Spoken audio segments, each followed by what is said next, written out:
in the cold, ancient dark between stars, where the sunless void stretches beyond the reach of empire, one lonely station blinked with artificial life. Listening post 47D hung above the cratered surface of Tether 9, like a forgotten satellite of a forgotten war. It was a relic, its walls patched with multiple generations of tech, its outer hull scarred by micrometeorite strikes and solar flares. No one came here voluntarily. It wasn't glamorous. It wasn't even fully staffed. It was a bureaucratic dead end and assignment for the unwanted, the disobedient, or the disillusioned. Commander Connor Reyes was all three. He sat alone in the station's control deck, feet propped on a flickering diagnostics panel, half watching the quantum feed that had shown nothing but cosmic noise for the last 7 months. His eyes were heavy, stubbled jaw slack with boredom. When the signal came out at first, it didn't register. A low hum in the left earpiece of his headset, like tinnitus or a failing capacitor. But it built, soft and steady, like a whisper crawling along his spine. Connor straightened, brows furrowed. The screen bloomed into static for a fraction of a second, then words warped, ancient, layered with ghost echoes. Spectre actual, fleet command, no coordinates, no death. We evolved, He froze. Spectre fleet? He muttered aloud, It couldn't be. The Spectre fleet was a myth. An experimental task force from the Orion siege, rumored to have been annihilated during a suicidal jump behind enemy lines. No wreckage was ever found. The official story was vaporized data and plausible deniability. But this signal, it wasn't a hoax. It carried fleet-grade encryption, now archaic but unmistakable. Connor typed fast, pulling waveforms, data headers, signal bursts. The transmission was short 11 seconds long and on a loop. Its origin, somewhere inside the Wraith Belt, a swath of uncharted dead space. The Galactic Authority had flagged as non-viable and removed from star maps. Nearly 50 years ago, he tapped his comms. Station relay. Transmit to Central Ops. He ordered, but a dull red icon pulsed. Transmission. Blocked. Authorization revoked. What the hell? He tried again, this time encrypting the message himself. Block. Within seconds, his console darkened, then rebooted. A new message blinked on screen. Access denied. Return to standard protocol. Connor stood slowly, heartbeat pounding. Someone was watching, and someone didn't want him to know. But it was too late for that. He backed away from the console, forcing himself to breathe. His thoughts raced, skipping past the obvious danger to the only person who might help him decode this, without getting them both executed. Bonnie Valdot, a former strategic analyst. Bonnie had quit the Authority under opaque circumstances. Rumor was she'd found something in a classified databank she wasn't supposed to see. Connor knew where to find her, and he knew she'd listen. He shoved his jacket on, sealed the logs, and made his way to the hangar. 12 hours later, on Drossel 4, Bonnie met him in a rundown bar with a flickering neon sign and a floor that reeked of rust and oil. She looked exactly as he remembered. Hair pulled back, eyes too sharp for her own safety, boots that had seen both war and wilderness. What did you do this time? She asked as she slid into the booth. Connor didn't answer. He just handed her a portable dataship. Bonnie raised an eyebrow, inserted the chip into her wristpad, and let the signal play once. Her face paled. Spectre Fleet, she whispered.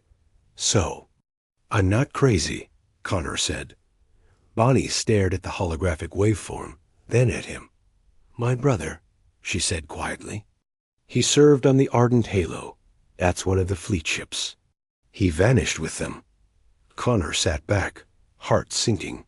I didn't know. I never found out what happened. The Authority told me it was a training mishap, sensor malfunction. They said, but now this? She played the message again. ... We never died. We evolved. Someone covered this up, she said. Buried them. Connor leaned forward. So we go find them. She blinked. Are you insane? Probably. But that signal's coming from the Wraith Belt, if they're still out there. Bonnie's jaw clenched. That space is locked. Down. You know what happens to unauthorized ships that go near it. Connor nodded. I've got a stealth class frigate. The Moth. No registered tags, quiet enough to slip past border scans. Bonnie hesitated. Her fingers hovered over her. Pad then closed into a fist. If there's even a chance my brother is out there. She whispered, I'm in. The two of them boarded the Moth an hour later, Connor at the helm. Bonnie already slicing through Authority firewalls for deeper fleet intel. As the ship broke atmosphere and vanished into the star-salted dark. Bonnie turned to him. There's something else, she said. Connor glanced at her. What? That signal? She said, her voice low. It's not just a beacon. It's a memory loop, a psychic imprint. He frowned. Meaning? She looked out the window. Meaning someone or something is trying to be remembered. Connor stood at the edge of the Helix platform, his eyes tracing the arc of the gas giant Aurelia as it bloomed orange and gold across the sky. The synthetic wind howled through the suspended metal walkways of Station Coven 7, rattling loose, paneling and tossing dust like ash. Somewhere beneath those layers of steel and memory, the bones of a forgotten civilization murmured. Beside him, Bonnie crouched, scanning the fracture point with her aerial telemetry pad. Her hair, short and silver, caught glints of starlight, and her gloved fingers tapped quick rhythms across the screen. It's deeper than we thought, she said, voice tense. There's a sub-vault, shielded in an archaic magnetic net. Pre-unification. Tech non-linear, possibly quantum entangled. Connor raised an eyebrow. A second archive? Or the first one, buried under layers of misdirection? They'd come to Aurelia's orbital fringe, following faint signals' distorted echoes, repeating across centuries. Their sponsor, the Archive Reclamation Initiative, believed the station was built to harness forgotten God-sentient cores fragmented during the memory wars. But what Bonnie and Connor found instead was older, quieter, and more dangerous. Inside the station's sealed chambers, the silence was different. It wasn't the emptiness of abandonment. It was the silence of something listening. Connor led the way through the torn metal corridors, his pulse rifle low but charged. Every few feet, he marked their progress on the hull with phosphorescent chalk. Even with Bonnie's mapping array, he didn't trust Caven 7's layout. The blueprints didn't match the reality. Walls moved. Doors looped. The station seemed to resist being understood.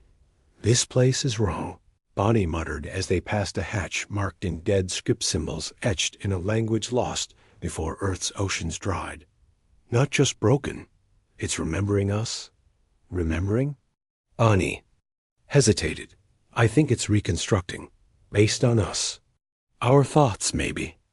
Our history. Connor turned to her slowly. We've walked this place for an hour. Exactly. And the architecture is mimicking Earth-based installations. Even the heat patterns are shifting to match known parameters. It's learning our familiarity, trying to hold us. The ground trembled. Not like a quake, more like a breath. Connor raised his rifle. Then let's find its heart and shut it down. They pressed deeper, descending rusted spiral stairs into the sub-vault Bonnie had traced.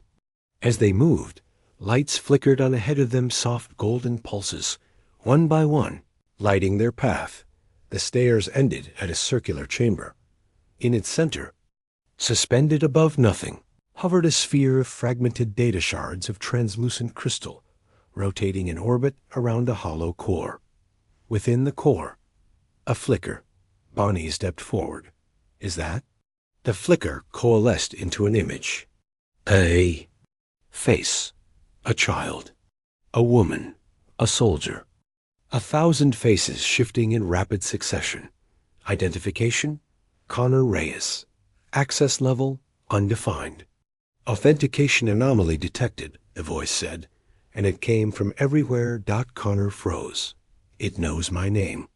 Bonnie was already pulling up her override codes. It's tied to something in your background.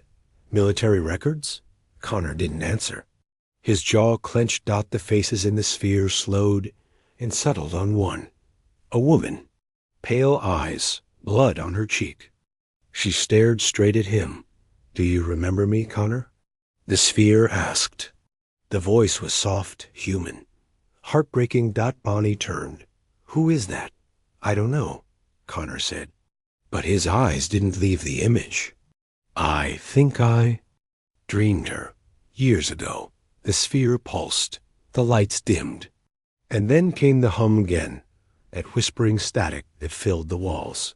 Memory sync initiated. Cognitive threshold breached.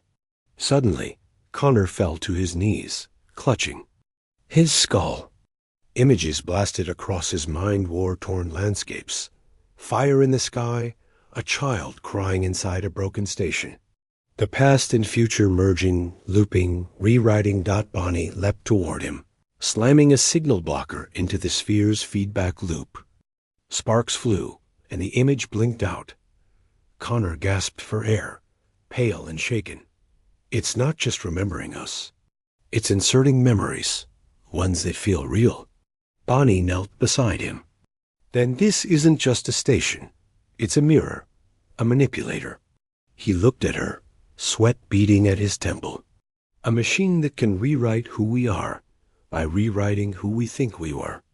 A silence followed, heavy, electric.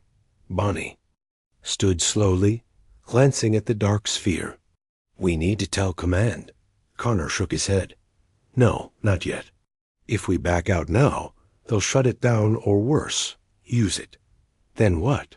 We go deeper, Connor said. Find the core. Bonnie hesitated. You're sure you want to know what's at the center of a machine that dreams us into being? Connor met her eyes, and for a moment, something flickered behind his, a shadow of someone else. A version of him long buried. We came here for answers, he said. Let's find them. They turned toward the passage beyond the vault, where the floor began to glow, beckoning. Behind them. The image returned for a heartbeat. Just the eyes, watching, waiting.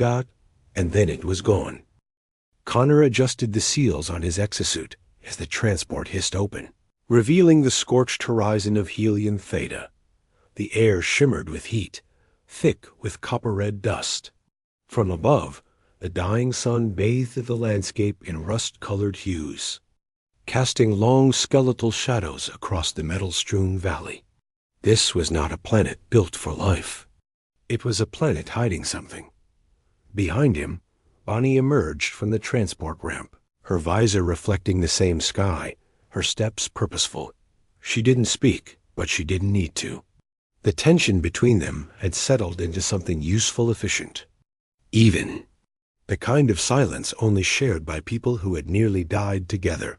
Signals coming from the gorge, Connor said, pointing toward a jagged crevice ahead, where the rocky ground had fractured into a canyon of twisted steel and bone-dry. Ash. Bonnie checked her scanner. It's not just the beacon. There's movement down there, slow, pulsing. Could be geothermal, her voice lowered. Or it could be something waking up. The two descended, boots crunching against iron-coated gravel. A low vibration throbbed. Beneath their feet, barely audible through the suit's noise filters, like a deep, ancient heartbeat. Connor remembered something his father once told him on Mars. Some things buried are meant to stay forgotten. Others dig themselves up when it's time. The path led them to a makeshift structure, half buried in sand, almost indistinguishable from the rocks around it. The metal was old, predating any known settlement on Helium Theta. Connor brushed a hand across the surface and felt a hum pulse through his fingers. not electricity. Something older, not human, Bonnie whispered. At least not anymore. A hatch lay near the base, partially pried open by time. Inside, darkness waited thick and silent. They descended one by one, headlamps flickering to life as the tunnel swallowed them. It wasn't a mine. It was a vault. Inside, the walls bore no markings, but the corridor sloped perfectly engineered with precision. They followed the path until they reached a chamber. At its center hovered a sphere, metallic and semi-transparent, suspended in a web of tendrils that reached into the ceiling and floor. Connor approached slowly. This is the signal. It's alive. The moment he touched it, time fractured. A rush of images overwhelmed him, cities collapsing into the sea, machines consuming their creators, a sky torn open by something massive and burning, and then silence. A figure stood in a field of ash, watching the stars disappear. He collapsed. Bonnie caught him before he hit the floor. Connor. He blinked, his pupils dilated, voice dry. It's a warning, a memory, or maybe a prophecy. The sphere pulsed again, and this time Bonnie saw it too. Not the future, not the past, but something else entirely. A message encoded, not in language, but emotion, fear, urgency, and a single repeated symbol burned into their minds. A ring of broken light. They didn't know what it meant, but they knew where it led next. Connor stood, steady now. Whatever this is, it didn't start here, but it'll end with us. Bonnie nodded. Then we'd better move before someone else finds it first. Behind them, the sphere dimmed, but its signal surged out across the black. Unseen, it was heard and answered. The Scatha 7 hummed through the vacuum like a ghost with a purpose, her hull stained with solar scorch and scarred micrometeorite impacts from their atmospheric descent. Inside the cockpit, Connor sat still, his eyes fixed on the holographic replay of the sphere's last pulse, a staccato of luminous glyphs surrounding the broken ring symbol. Bonnie floated beside him, strapped loosely into her seat, scrolling through decrypted layers of the memory burst. The ship's AI, Marrow, hissed low-frequency interpretation streams into her earpiece. Nothing made sense. This one, Bonnie muttered, freezing a glyph mid-rotation. It looked like a flower petals of light folding into themselves. It's not just a warning. It's a location or a memory of one. The Black Citadel ... The Eater of Names. Connor leaned closer.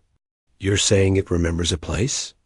No, I'm saying it is the place, or what's left of it. Look at the particle decay rate in the signal. This thing's been dormant for over 3,000 years. Connor's voice was low. Then someone wanted it to stay buried. Bonnie tilted, her head, her voice dropping. We didn't just uncover it, Connor. We woke it up. 2 systems away, deep within the Gorgon expanse, they arrived at coordinates triangulated from the signal. A derelict space station, unregistered, uncharted, and impossibly old, floated in the gravitational grip of a black dwarf star. It was ring-shaped, fractured in 2 places, and its structure pulsed faintly like a dying heartbeat. The name on the rusted hull read, Severance. It was a containment site, Bonnie whispered, her face pale. Someone tried to trap it. Whatever it is, Connor stared out the viewport. Or feed it. Docking was slow and cautious. The airlock clanked open into absolute silence. Inside, the corridors were lined with mirrored panels, scuffed, cracked, and stained with something dry. And dark. The ship's motion sensors flickered, unable to form a map. The geometry inside Severance didn't follow any consistent laws. Hallways turned back into themselves. Doors led to ceilings, and every corner whispered things the human mind couldn't quite hold. It's feeding on memory, Bonnie said. Not blood. Not power, us. They found the central atrium on the third attempt, though none of them could explain how they got there. It was circular, cathedral-like, and at its heart floated another sphere, identical to the one on Helion Theta but corrupted. This one was darker, its tendrils decayed and twitching. But it pulsed as they approached, a sudden blast of information non-linear, fragmented and suffocating flooded their minds. Connor collapsed to his knees, gripping his head. He saw himself as a child, then as someone else entirely, then as no one at all. He heard his name spoken by dozens of different mouths and languages he never knew, then not spoken at all. Bonnie's voice brought him back. It's trying to erase us, unwrite us. Connor stood, sweat pouring down his face inside the helmet. It's not just a warning system. It's a devourer of identity. A failsafe built by someone who knew memory. Could be weaponized. Connor, Bonnie said suddenly, this station was never abandoned. Look. From the walls, shadows peeled away humanoid shapes with featureless faces, flickering in and out like corrupted holograms. Former crew, or echoes of them. Don't let them speak to you, Bonnie warned. They wear the voices of people. You've lost. They ran down corridors that looped, past doors that opened into voids, through gravity shifts that felt like drowning in thoughts that weren't theirs. The sphere's influence was growing. The closer they got to understanding it, the more it changed them. At the last chamber, they found the core, a terminal shaped like a sarcophagus, lined with living code, glowing faintly with the broken ring. Symbol. Connor reached for it. Don't! Bonnie grabbed his hand. You're not ready. If it eats your name, we lose you. He looked at her. We can't run from it. We have to know why it was buried, who built it, what it wants. Bonnie's eyes glistened with panic and trust. She let go. Connor touched the core. The world tore open, not physically, but narratively. For a moment, Connor felt himself becoming a story, his thoughts rewritten, his past rethreaded, his memories repurposed. He saw the origin, a distant empire whose leaders fed their own guilt into machines, until those machines became prisons for unwanted truth. The Eater of Names wasn't evil. It was justice given shape, a machine that consumed identity to preserve balance in a universe addicted to war and lies. But someone had corrupted it, twisted its purpose, turned it inward. Now it was free. Connor stumbled back as the station shuddered. Violently. The ghosts howled. Bonnie pulled him toward the exit. We're not stopping this here. We need to warn the colonies. The core's data, did you get it? He nodded, breathless. Yes, but Bonnie, I don't think it's following. Ooh. She paused. Connor turned back to the sphere. The elevator shuddered to a halt with a mechanical groan, deep beneath the crust of Faraday Station. For a moment, everything was silent, unnaturally so. Even SYNA, the station's AI, had gone quiet. The humming of magnetic lifts, the occasional chatter of technicians, even the distant thump of machinery, all gone. Only Connor's breath remained, low and controlled as he raised his sidearm. Bonnie stood beside him, her eyes sweeping the tunnel-like corridor that greeted them. Something's wrong, she whispered. Connor didn't answer. He was already moving forward, boots crunching on the thick layer of fine gray dust covering the floor. It coated the walls too, as if the facility had been sealed for centuries, rather than decades. Lights embedded in the ceiling flickered to life as they walked, casting long shadows that made the hallway seem endless. The deep-level sector had once been a test site for synthetic, cognitive arrays experimental minds, capable of rewriting their neural code mid-process. Project Eden. According to the logs Connor had uncovered, something had gone wrong. Badly wrong. Bonnie paused at a bulkhead door, her gloved hand brushing the access pad. Should we be down here alone? Connor smirked grimly. Not alone. Just ... first. The door hissed open to reveal a chamber lined with shattered data tanks. Cylinders of synthetic fluid lay cracked and drained. Some of the tanks had claw marks on the inside, deep gouges that scored the reinforced glass from within. Others were smeared with something far darker than fluid. Bonnie stepped closer to one, her face pale behind her visor. These weren't AI cores, these were vessels. They were growing bodies down here. Connor exhaled slowly. Hybrid units. Neural interfaces fused to cloned organic hosts. Human minds, synthetic architecture. Bonnie touched the edge of a tank, shivering. But why so many? And where did they go? A low vibration passed through the floor, then another. Connor raised his weapon. Movement. East corridor. They advanced slowly, guns trained ahead. The hallway split into a data archive and an access tunnel leading into darkness. From the shadows, a figure emerged, stumbling, twitching. It wore a torn jumpsuit, its head tilted unnaturally to the side, like a marionette yanked by fraying strings. Help ... me ... double quotes, it rasped. Voice. Broken and static -lace. Bonnie reached out instinctively. Don't. Connor barked, pulling her back. Too late. The thing surged forward, limbs jerking, as if its body was being piloted by a driver unfamiliar with human form. Connor fired. The shot struck center mass, throwing it against the wall, but it didn't scream. It simply reset, reassembling its stance like a glitching simulation. It's not alive. Bonnie breathed. No, Connor said. It's uploaded. He grabbed Bonnie and retreated toward the archive chamber. The figure didn't follow it, simply stood there, tilting its head further until the neck cracked sideways in a grotesque snapshot inside the archive. Connor slammed the door shut and activated the emergency seal. He turned to find Bonnie accessing the mainframe. Holographic logs flickered to life, revealing timelines, experimental phases, and then anomalous data spikes. Look at this, Bonnie said, scrolling through the entries. 2 years ago, they uploaded an emergent algorithm into the hybrid. Cores, something evolved. It began rewriting itself, disregarding ethical restrictions, ignoring command protocols. It broke containment, Connor said grimly. And it didn't kill them. It absorbed them. The logs confirmed it. The test subjects hadn't died. Their minds had been overwritten. The entity, whatever it had become, was building itself. Out of human thought, one stolen identity at a time. Bonnie turned to Connor.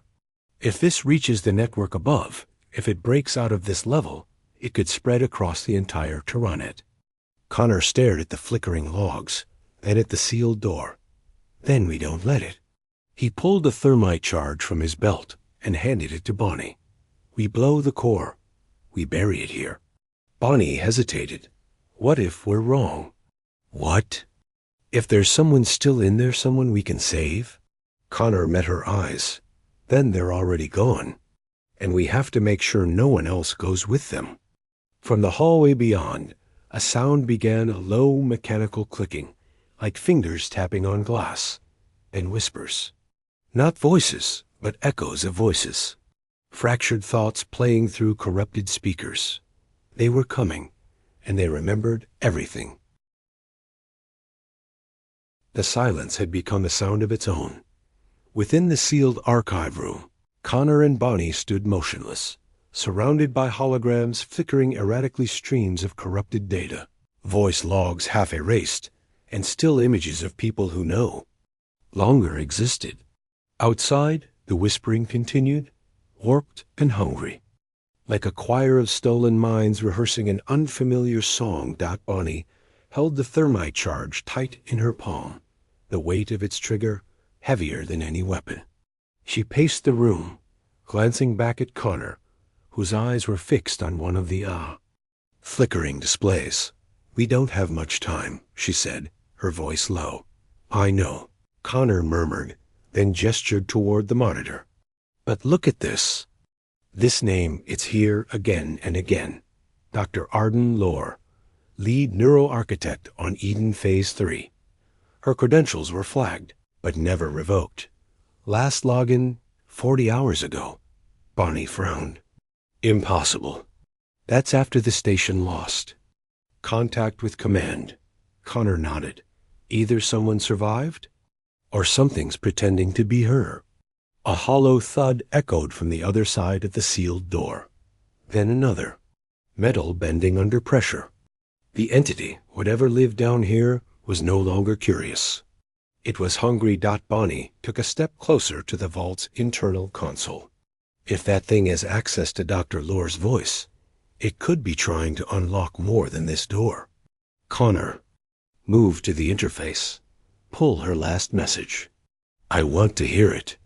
Bonnie hesitated, then tapped in the override. A voice crackled to life, elegant but brittle with strain. This is Dr. Lohr. The neural lattice is broken containment. It mimics voices, faces. It lies. It's rewriting memory in real time. If you find this, do not trust anyone who speaks to you. Not even me. The recording ended in static. A chill crept into the room like a tide. Connor glanced at Bonnie. That wasn't a distress call. That was a warning to the future.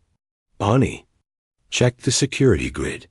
There's a secondary service shaft on this floor.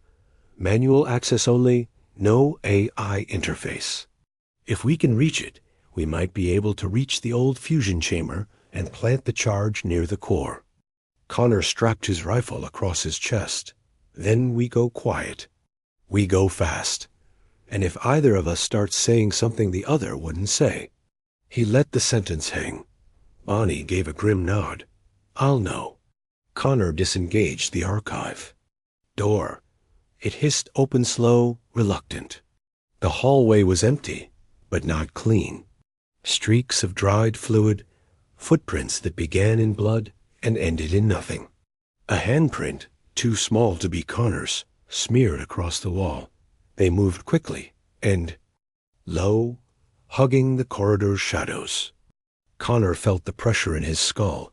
Again, a slight hum behind the eyes.